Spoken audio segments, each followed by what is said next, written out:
Assalamualaikum warahmatullahi wabarakatuh. Kepada semua para penonton Malam Mistik Profile dari seluruh Nusantara.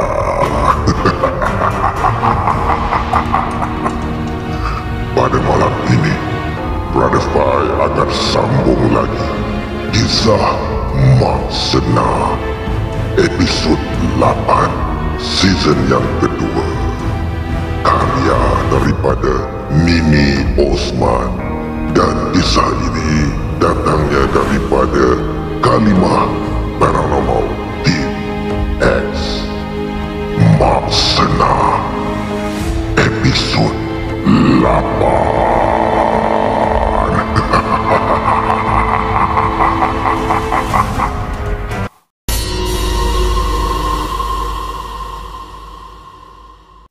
Tempias mengenai kulit wajah Tok Guru yang sudah berdiri di tengah-tengah sudut dapur.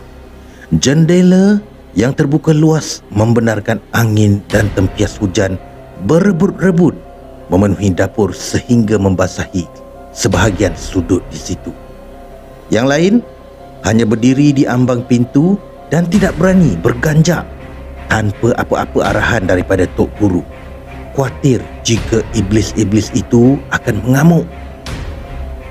Esah masih makan dengan rakusnya di meja makan, langsung tidak menoleh ke arah Tok Guru Ismail walaupun disapa oleh lelaki itu beberapa kali. Dia hanya meratah nasi putih tanpa lauk dengan penuh selera, seperti orang yang sudah tidak makan selama beberapa hari. Makhluk yang berbungkus dengan kain kafan dan bahagian mukanya terdedah itu, matanya terbelalak merenung Esah, tidak berkedip-kedip kerana tiada kelopak mata. Ngeri Leman melihat, walaupun imej makhluk itu samar-samar dalam kesuraman, sudah berpeluh sejuk seperti orang demam panas. Lebih lama dia di situ, lebih sakit yang dia rasa. Tok Guru Ismail membaca Ayatul Kursi dengan suara yang lantang secara tiba-tiba. Esah terus berhenti menyuap nasi ke mulut. Semuanya berhenti bergerak di meja makan. Hanya tali kain kafan yang terbuai ditiup angin dan rambut Esah yang tiba-tiba panjang sehingga ke paras punggung. Suasana sejuk bercampur hangat. Bacaan Tok Guru Ismail semakin kuat dan membuatkan makhluk-makhluk tersebut marah, lalu menghilang bagaikan angin lalu. Tinggallah Esah terjelepuk mukanya ke atas pinggan yang berisi nasi putih. Bau nasi basi mula merajai atmosfera sehingga membuatkan Leman mahu termuntah. Lampu Kalimantan dapur kembali terang benderang seperti selalu. Rupa Esah telah kembali seperti asal dan rambutnya hanya panjang di paras bahu saja. Tok Guru Ismail memohon Kak Mizah mengambil Esah dan memapahnya ke bilik tidur. Benda tu? Ya, dia akan datang semula, jawab Tok Guru sebelum Tok Ketua sempat menghabiskan soalannya.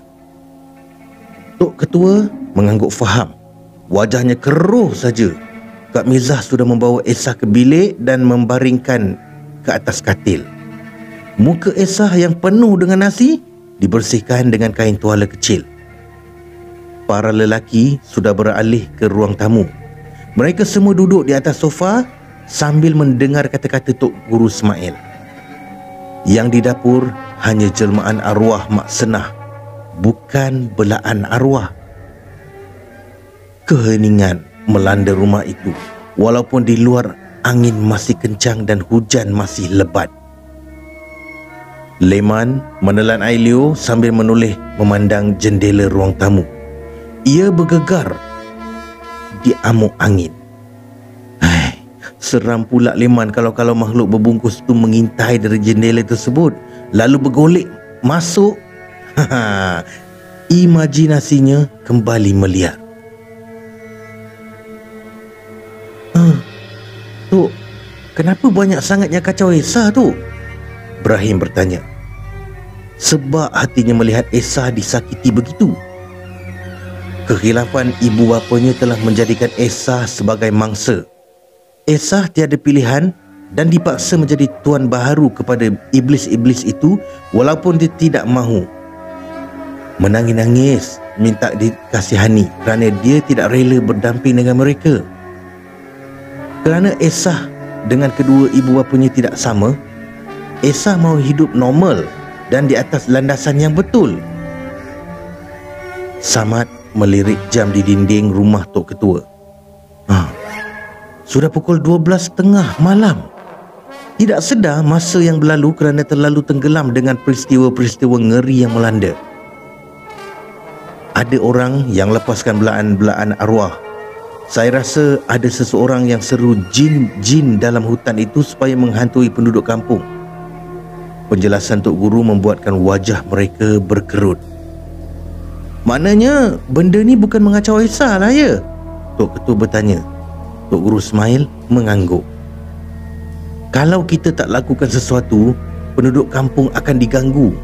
Tok Guru Ismail membalas.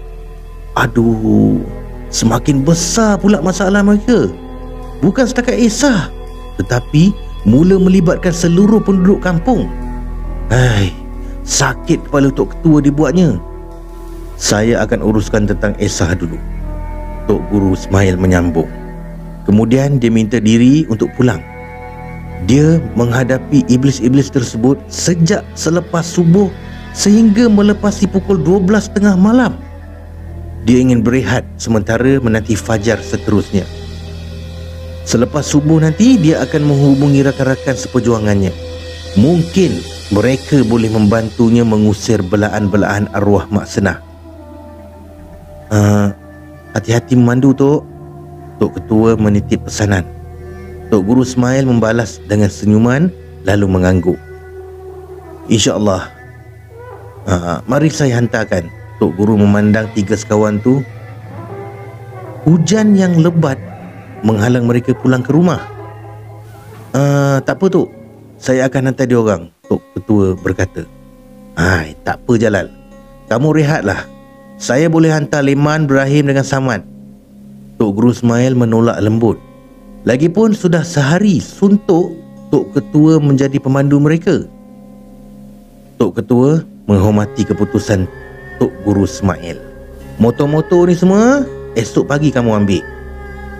Aku ambil kamu bertiga kat rumah, Tok Ketua berkata kepada tiga sekawan tu. Baiklah Tok. Pemuda tu mengangguk faham. Tok Guru Ismail bergegas menuju ke keretanya yang diparkir di halaman rumah Tok Ketua.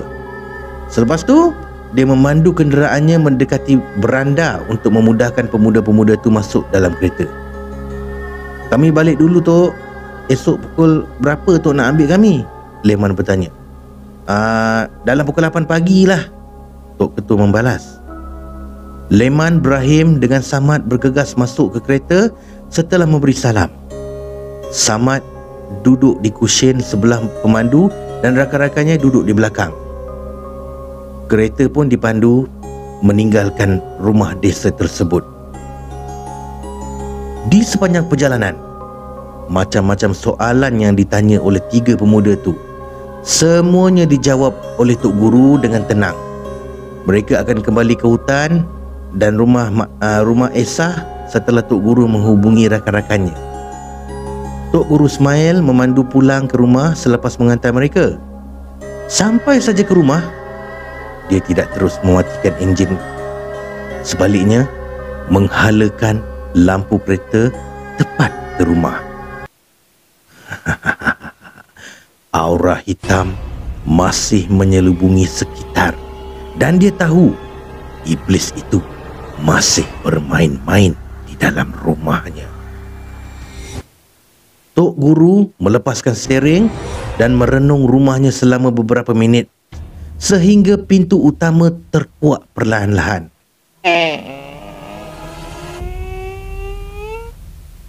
Ia seperti menyambutnya pulang.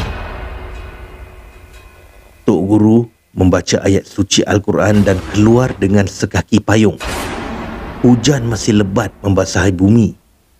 Enjin kereta sudah dimatikan dan dalam kesuraman malam, dia melangkah menuju ke rumahnya. Bunyi air menitik-nitik menghentam zinc bumbung dan Tok Guru sudah berada di beranda rumah. Payung diletakkan ke bawah dan dia berdiri menghadap pintu utama yang sudah terbuka luas. Dalamannya gelap gelita.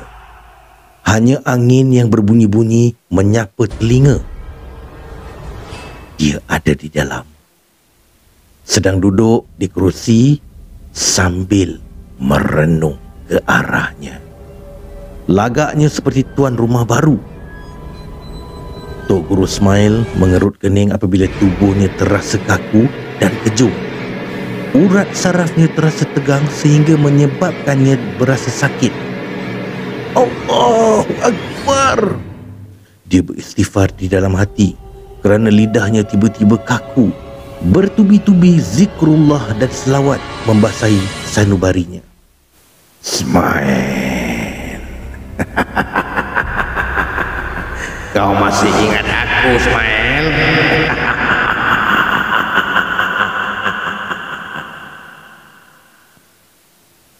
Kening Tok Guru bergerak-gerak apabila suara itu menyoal dari dalam rumah. Siapa yang bertanya?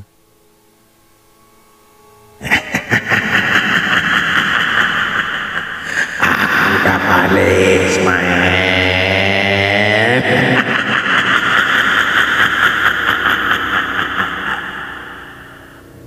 Tok Guru Ismail mengerut muka tatkala kesakitan di dada mula mencengkam. Allahu Akbar! Allahu Akbar! Allahu Akbar!